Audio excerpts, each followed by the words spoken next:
Good morning, good evening, and good night, everybody. My name is Sarah. Today we're doing something I kind of am a bit dreading, honestly. Today we are reacting to my old book hauls. Now, I've been doing BookTube for about 2.5 years now, and I know for a fact there are books I've bought in the beginning that I just have not read yet. And we are going back to the very first ever book haul I've ever filmed on this channel, and seeing how bad I am at this. Hopefully it won't be too bad, but I have a feeling it will be. So with that all being said, let's dive on in. Already a lot has changed, but we're gonna ignore how different I look and the fact that I didn't need glasses back then because I just had my surgery. Let's just go into the books and let's ignore me, let's just go into the books. Okay, I've read this book. I love this book. I was really excited when this book came out because I love anything regarding Welcome to Night Vale. This is sort of the sequel continuation of the first Welcome to Night Vale novel. Follows different characters, but still set in the town of Night Vale. This time it dealt a lot with the Church of the Smiling God. I love this book. I read it. I enjoyed it so much. I have not reread it yet, but check one on I did it. Now, I have not read this one, and the reason why I said I wasn't going to get to it for a while because it's mass market paperback, and I had just gotten done with eye surgery, and I didn't want to risk straining my eyes, and it's also not in a dyslexic-friendly font, and I do not like reading books that are not in a dyslexic-friendly font because I'm dyslexic. So yeah, from what I remember, this book kind of takes place in the setting of a video game where instead of like normal RPG characters, it's all ocean themed and our main character is a shark. So I thought that was amazing. I still think it's amazing and I still haven't read it yet because not dyslexic friendly, mass market paperback, and my library doesn't have the audiobooks. So yeah, I will get on it though. I will add it to the list of things I really need to get to. I have read this. I really enjoyed this book. That was mostly because it just chronicled all the Norse mythology. I absolutely love Norse mythology. I originally, when I was going into college, I was going to be a gaming major, and I had a plan for my senior final when you have to make a full-fledged video game.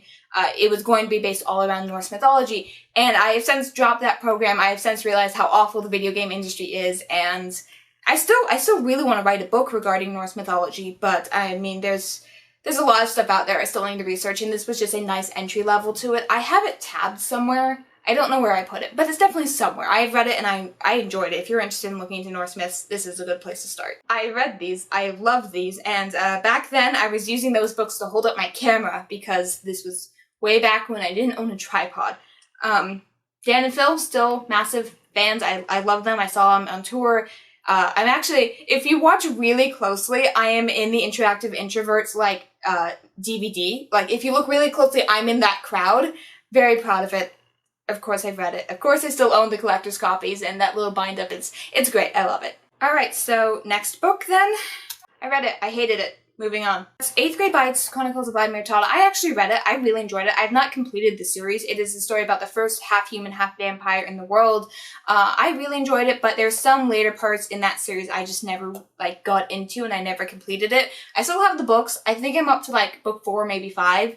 Again, I liked it, but it was very much made for 8th graders, and as someone who's in college, I normally don't mind middle grade, but, like, this one was very obviously aimed towards teenage boys, if that makes sense. Ooh, I didn't realize I picked up book 3 by then. So, Ship of the Dead, book 3 of the Magnus Chase series, Gods of Asgard.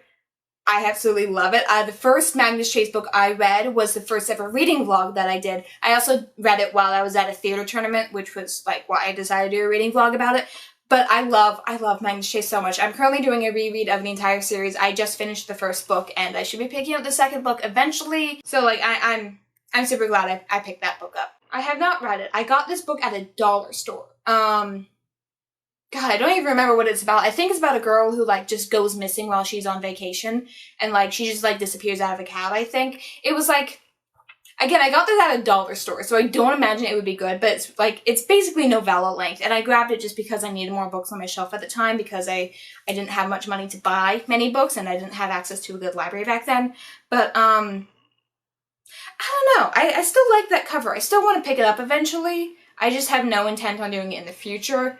So, again, add it to, I haven't done it yet, but I don't think I'll be adding this to, like, next month's TBR or anything. Okay, we're skipping over the next book that I hauled because that was just me gushing about the play script because I was in the show, and it was, like, the first time I was in the show my entire high school career because I was working very much backstage during my high school career, and I'm like, I want to audition for, like, one show before I graduate, and I did, and I got in, and I loved it, and that was just me gushing about The Miracle Workers, which was a story about Helen Keller, and it's, like, It was just, yeah, I loved it, but that's what I hold, and I still have it. I was in the show, so obviously I read it. Carry On, I love it. I've read it like 3 times. The sequel sucks, but I've read both of them. Thoroughly enjoyed it. Yeah. Okay, Mass City, I have read. That is book 2 of the Invisible Library series. I did not like it. I have since unhauled it. Yeah, there's more books in that series. I have not completed it. I have no interest in completing it. There's like a dragon in that book who like takes the form of a human and like falls in love with the librarian. So really cool concept. It was just not well executed. Yeah, and the last book in that haul is Harry Potter, and I refuse to acknowledge that existence at the moment. So that has been every book I have hauled in the very first haul, and the ones I still need to get to. Basically, it boils down to I still need to read Escapology and The Diver's Clothes Lie Empty. That's about it. And I know one of them I'm going to continue to push off, and I'm going to try and go for Escapology eventually. It's just mass market paperback, and I can't read those very well. So yeah, thank you guys all so much for watching. I might continue this in the future. I'm fairly good at reading the books I buy, but at the same time, I still have a fairly decent sized physical TBR that I need to get through. So one of these days, I'll just go through all of them. One of these days. But until that happens, thank you guys all so much for watching. Please leave your thoughts and opinions down in the comment section down below. What should I push forward to the front of my TBR? Obviously, I know I have a very limited option for you guys in this video, but, like, that's what I got. While you're down there, don't forget to like and subscribe, and as always, good night, good evening, and good morning, everybody.